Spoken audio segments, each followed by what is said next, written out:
महाराष्ट्र में फिर बिगड़े संजय राउत के बोल। सरकार पर संकट के बीच दिया विवादित बयान। बोले गुवाहाटी से 40 विधायकों के 100 मुंबई आएंगे, उन्हें सीधे पोस्टमार्टम के लिए भेज दिया जाएगा। हे जे 40 लोक तिकडे आहेत ना, ही जिवंत प्रेत आहेत, लक्षात घ्या। हे मुर्दे आहेत, त्यांच्या बॉड्या इकडे येणार आहेत, त्यांचा आत्मा मेलेला आहे। महाराष्ट्र सरकार पर सियासी संकट बरकरार है। ऐसे में शिवसेना सांसद संजय राउत का एक और विवादित बयान सामने आया है। एक कार्यक्रम में संजय राउत ने कहा, हे जे 40 लोक तिकडे आहेत ना, ही जिवंत प्रेत आहेत, लक्षात घ्या। हे मुर्दे आहेत, त्यांच्या बॉड्या इकडे येणार आहेत, त्यांचा आत्मा मेलेला आहे। लटपटतायत तिकडे। हे 40 लोक जेव्हा उतरतील तेव्हा ते जिवंत नसतील म्हणाले। त्यांना माहिती आहे इथे की जी आग पेटलेली आहे, या आगीमध्ये काय होऊ शकतं, येऊन दाखवावं आणि प्रकाश सुरने ते येऊनच दाखवावं, माझं चॅलेंज आहे। तो सुना आपने, संजय राउत कह रहे हैं गुवाहाटी से 40 विधायकों के 100 मुंबई आएंगे, उन्हें सीधे पोस्टमार्टम के लिए भेज देंगे। उन्होंने गुलाबराव पाटिल को लेकर कहा, उसे पान के ठेले से उठाकर हमने मंत्री बनाया है, लेकिन बगावत पर उतर आया है। अब आपको बताते हैं कि असल में महाराष्ट्र में चल क्या रहा है। सीएम उद्धव ठाकरे से नाराज करीब 40 विधायक पार्टी के कद्दावर नेता एकनाथ शिंदे के साथ पहले गुजरात और फिर असम के गुवाहाटी के होटल में डटे हैं। शिवसेना पहले इन्हें मनाने में लगी रही।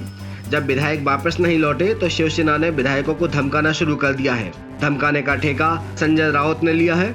वे पहले भी आग लगाने की बात कह चुके हैं। हालांकि उनके 100 वाले बयान को एनसीपी चीफ शरद पवार ने गलत करार दिया है। बिना जानकारी में कोई बात नहीं करूंगा, हमारे लिए वो विषय इम्पोर्टेंट नहीं है। आप महाराष्ट्र के बारे में पूछिए। सर, नेशनल एग्जीक्यूटिव की जो मीटिंग है उसमें क्या आज एकनाथ शिंदे और रामदास कदम पर एक्शन लिया जाएगा? क्या उन्हें नेता के पद से हटाया जाएगा? देखो, नेशनल एग्जीक्यूटिव राष्ट्रीय कार्यकारिणी किसी भी पार्टी के लिए बहुत मायने रखता है, महत्वपूर्ण है। आज की हमारी जो कार्यकारिणी की बैठक है और हम वहाँ जाएंगे, बैठेंगे, पूरी कार्यकारिणी वहाँ रहेगी, बहुत से निर्णय होंगे, पार्टी के वर्तमान के बारे में सोचेंगे, भविष्य के बारे में सोचेंगे, पार्टी का विस्तार के बारे में सोचेंगे, कुछ नई नियुक्तियाँ करेंगे।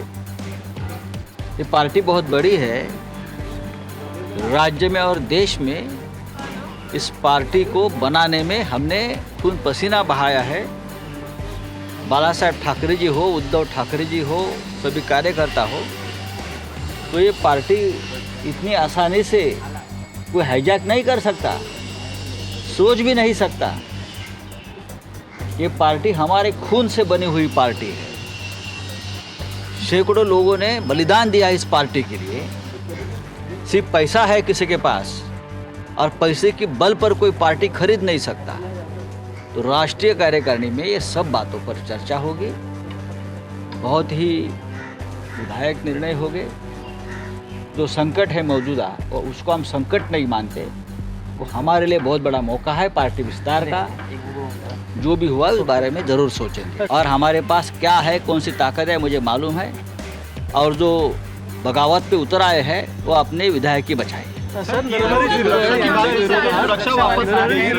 अविश्वास प्रस्ताव दाखल झालेला आहे, वापस लिया गया है, इसके बारे में हिंदी में बात बता दीजिए। जो एकनाथ शिंदे है उन्होंने, बात ऐसी है, देखो, मुख्यमंत्री की तरफ से आप महाराष्ट्र से बाहर है भाई, आप महाराष्ट्र में आकर ये बात कर लीजिए। किसी की सुरक्षा नहीं निकाली, ये जिम्मेदारी हमारी नहीं है। लोगों का गुस्सा ज़रूर है, अब तक गुस्सा जो है उसका विस्फोट नहीं हुआ है, लेकिन हो सकता है। अभी मेरे पास सांगली के लोग आए, हमारे पूछना चाहते हैं मैं हम लोग क्या करें, अगर ये लोग भड़क गए तो आग लग जाएगी। मैं आपको बताना चाहता हूँ, लेकिन सबको बोला है संयम रखो। दरअसल नाराज विधायक नहीं मानते हैं और सरकार को बहुमत साबित करना पड़ा तो राज्य सरकार का गिरना तय है। ऐसे में उद्धव ठाकरे को इस्तीफा देना होगा। नाराज विधायकों के गुट का कहना है कि असली शिवसेना वही है।